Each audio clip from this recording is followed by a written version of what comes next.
안녕하세요. 직장인 투자자 직대입니다. 오늘도 경제지표와 차트에 대해서 준비해 보았습니다. 먼저 경제지표부터 살펴보도록 하겠습니다. 6월 10일 내일 밤 9시 30분에는 CPI가 발표가 되겠고, 그날 밤에 새벽에 연준의 기준금리 결정, 그리고 FOMC 경제 예측, 연준의 기자회견이 새벽 3시에 있겠습니다. 그 다음날인 6월 13일에는 밤에 9시 30분에 생산자 물가지수가 발표가 되겠고, 6월 14일 밤 11시에 미시건대 소비자 신뢰지수 예상치가 발표가 되겠습니다. 예측치를 미리 알고 계시는 게 중요한데, 예측치가 여기 네모박스 친 것처럼 계속해서 변하기 때문에 어제 기준으로는 월간 데이터가 0.2%가 예상치였는데 오늘은 0.1%로 바뀐 걸 볼 수가 있습니다. 이렇게 예측치가 생산자 물가지수도 바뀌었고 미시건대 소비자 신뢰지수 예상치도 바뀌었기 때문에 계속해서 확인하셨다가 지표가 발표할 때 지표가 발표된 수치랑 비교해 보시는 게 좋을 것 같습니다. 다음은 뉴스입니다. JP모건과 시티은행에서 7월에 미국의 금리 인하에 베팅을 한다고 예전에 했었는데 고용지표가 좋지 않게 나오면서 변화가 되었고 변화된 기준을 살펴보면 JP모건 기준으로는 11월에 금리 인하가 한 차례 있을 것 같다라는 의견이었고 시티은행은 9월로 인하 시기를 수정했습니다.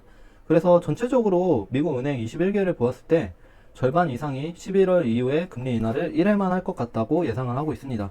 그래서 JP모건과 시티은행은 큰 은행이기 때문에 뉴스 기사가 난 것 같은데 현재 대세는 금리 인하가 3회에서 1회로 줄어든 모습을 보이고 있습니다. 다음 뉴스입니다. FOMC 점도표와 파월의 EB 관건이라는 뉴스 기사가 되겠고 여기서 점도표라는 걸 모르실까봐 이제 말씀을 드리면 금리가 플러스가 있고 이제 인하가 있고 인상이 있을 때 이제 연준 위원들이 투표권을 가진 사람이 열 몇 명이 있습니다. 그 사람들이 이제 나는 인하가 적당하다 생각한다 하면은 점을 찍는데 이거를 점도표라고 하고 그래서 올해 몇 번을 금리 인하를 할 것 같냐 하면은 이런 식으로 점을 찍어서 투표를 하는데 이게 점도표가 되겠습니다. 그래서 몇 번 인하할지 이런 게 나오기 때문에 FOMC의 점도표가 중요하다고 하는 것이고 파월이 비둘기파적으로 얘기를 한다면 증시는 또 반응을 하기 때문에 이것이 관건이라는 뉴스가 되겠습니다. 그래서 예상치를 한번 확인을 해보면 6월의 FOMC 점도표는 금리 인하 전망이 3회에서 2회로 조정될 것으로 예상이 된다는 뉴스 내용이 되겠고 금리도 이번에 결정이 되는데 6월에 금리 결정이 있는데 동결될 확률이 99.4%에 달한다고 합니다. 그래서 금리 동결이 확실시 되고 있다고 하는 뉴스 내용이 되겠습니다. 다음 뉴스입니다. 다음 뉴스는 이제 점도표 횟수가 그렇게 중요하지 않다라는 뉴스가 되겠고 그 근거를 살펴보면 유럽 중앙은행이 금리 인하를 했고 캐나다 중앙은행이 금리 인하를 했기 때문에 현재 사이클은 인하다. 그렇기 때문에 미국에서도 인하가 시작돼야 맞는 것이다 라는 주장을 하는 내용이 되겠고 CNN에서 인터뷰를 했고 인터뷰를 한 사람은 네이트 토프트 멀티에셋 솔루션의 최고 투자 책임자가 되겠습니다. 그래서 이전에도 캐나다가 먼저 금리 인하를 시작을 하면 이제 미국에서 따라하는 모습 그리고 캐나다에서 먼저 금리 인상을 하면 미국에서 인상을 하는 모습을 보여왔었는데 이번에도 과연 이렇게 될지 이번 FOMC가 굉장히 중요한 주제가 될 것 같습니다.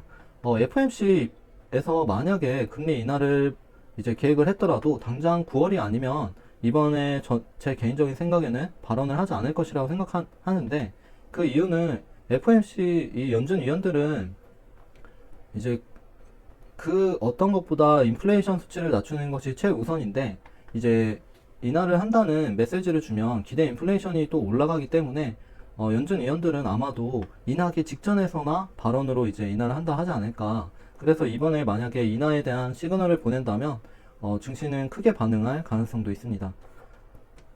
다음은 비트코인 ETF 플로우가 되겠습니다. 계속해서 유입세를 가져오던 비트코인 ETF가 어제 기준으로는 소폭 유출되는 모습을 보였습니다. 굉장히 작은 수치지만 현재 FOMC와 CPI 발표를 냅두고 약간 보수적으로 투자하는 모습을 보이고 있습니다. 다음 뉴스입니다. 중국은 비트코인 거래소도 금지되어 있고 채굴도 금지되어 있는데 중국 은행에서 비트코인 희소성은 금과 유사하고 이더리움은 석유와 같다라는 뉴스가 나왔습니다. 그래서 한번 가져와 보았고 이제는 저희가 계획을 세워야 될 때가 되지 않았나 싶어서 제가 표를 한번 준비해 왔는데 CPI가 발표되고 FOMC가 있고 파월 발언이 있는데 저희가 어떻게 매매를 할지 미리 계획을 하지 않는다면 내동매매로 이어질 가능성이 큽니다.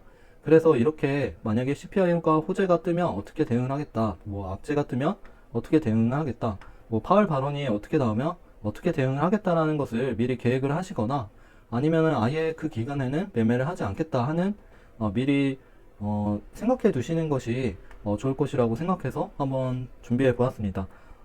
CPI 때는 만약에 발표가 되더라도 FOMC가 연달아 있기 때문에 크게 반응 안 하고 FOMC 때 합쳐져서 더 크게 반응할 수가 있는데 이런 것도 조심하셔야 되고 반대로 변동성이 엄청나게 커질 수도 있는데 CPI 때는 급등을 했다가 FOMC 때는 급락을 하고 파월 발언 때는 급등을 할 수도 있습니다. 이럴 때 저희가 내동매매를 하게 되면 고점에서 잡거나 저점에서 숏을 잡거나 하는 실수를 범할 수도 있기 때문에 꼭 미리 생각하고 계획을 가지고 매매를 하셨으면 좋겠습니다.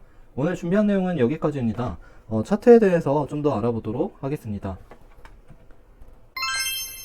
네, 차트를 한번 알아보도록 하겠습니다. 어제 제가 이 부분에서 한 차례 더 하락할 것이다, 높은 확률로 하락할 것이라고 말씀을 드렸었는데 실제로 하락분이 나왔고 이 다음에는 이제 FOMC와 CPI 그리고 파월의 발언에 따라서 방향성이 결정되어 있기 때문에 이렇게 중요한 지표 발표에 앞서서는 급등도 가능하고 급락도 가능한 포지션을 항상 유지해 왔었기 때문에 이 포지션에서 크게 움직임은 없을 것이라고 생각이 됩니다. 그래서 내일 발표되는 지표를 잘 보셔야 될 것 같고 만약에 잘 나온다면 다시 고점을 트라이 할 것이고 잘 나오지 않는다면 다시 이렇게 떨어질 것이라고 예측을 하고 있습니다. 그래서 달러 지수도 현재 주춤하고 있는 상태고 테더 도미넌스를 보았을 때 이제 테더 도미넌스도 매물대 저항에 지금 닿아 있기 때문에 당장은 더 크게 하락하진 않을 것 같다라고 봐주시면 될 것 같습니다. 오늘 준비한 차트는 방향성이 나오기 전까지는 미래를 좀 알기 어렵다라고 말씀드릴 수밖에 없을 것 같습니다. 그래서 오늘 준비한 내용이 여러분에게 도움이 되었으면 좋겠습니다. 감사합니다.